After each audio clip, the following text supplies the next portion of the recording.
The bloody Judas! Angus Mackay exclaimed, when Forbes finished his report on his meeting with Ryan. He expected us all to die, didn't he? Said Trent, with anger in his voice. How could he? Asked Hilary Newton incredulously. Because the man works according to a set of rules and adheres to orders received on the subject over 10 years ago, from someone who we haven't yet identified, Forbes replied.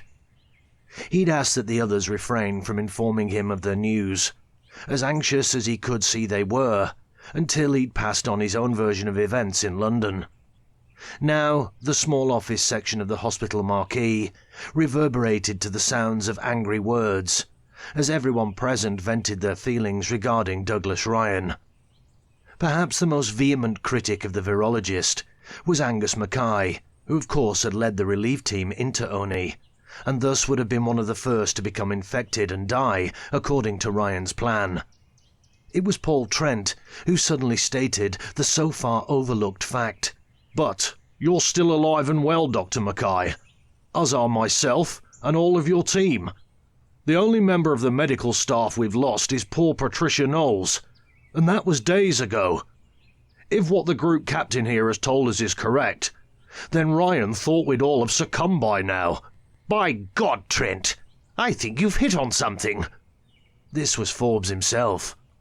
If the bacillus is as virulent as Ryan led us to believe, then we should all have been infected by now. It can only mean one of three things.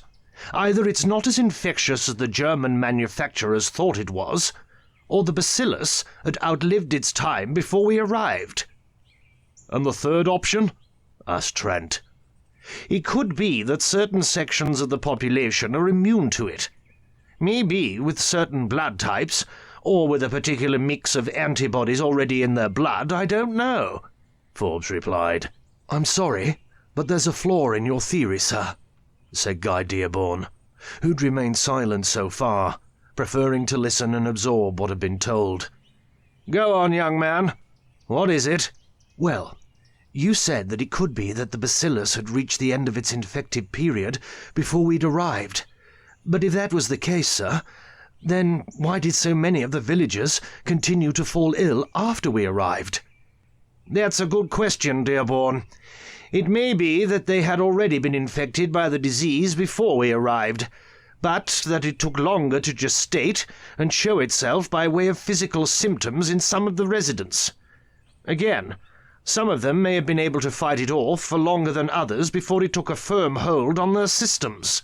In other words, the German arms manufacturer didn't do a particularly good job, said Trent. The bacillus is only partly effective against a sizable population. Maybe that's why it was never used against a large town or city. I know only appears to be an accident, as the German aircraft was shot down by one of our fighters. But what if this was the intended target? They could have selected it as an ideal test site for their new weapon. Only is small, quite isolated, and the Spitfire could have caught the Messerschmitt just before it commenced its bomb run. It does seem odd that there were no other German aircraft found that day or afterwards with these bombs on board. I think that we've hit on the truth. Olney was a trial that the Germans thought had failed because the aircraft carrying the bombs was shot down and they received no reports that the payload had been delivered. Maybe they only had enough of the altered plague bacillus to try once. If it had worked, they might have gone ahead with a rush production and then used it on a larger scale. Who knows? They all took a few moments to let Forbes's words sink in. The whole thing was so horrendous to contemplate. Everyone in the office now knew that the Germans had intended to try to infect the British people with a deadly plague of biblical proportions, and that only a stroke of luck, in the form of an unknown Spitfire pilot, had prevented a successful trial of the fearful and despicable weapon.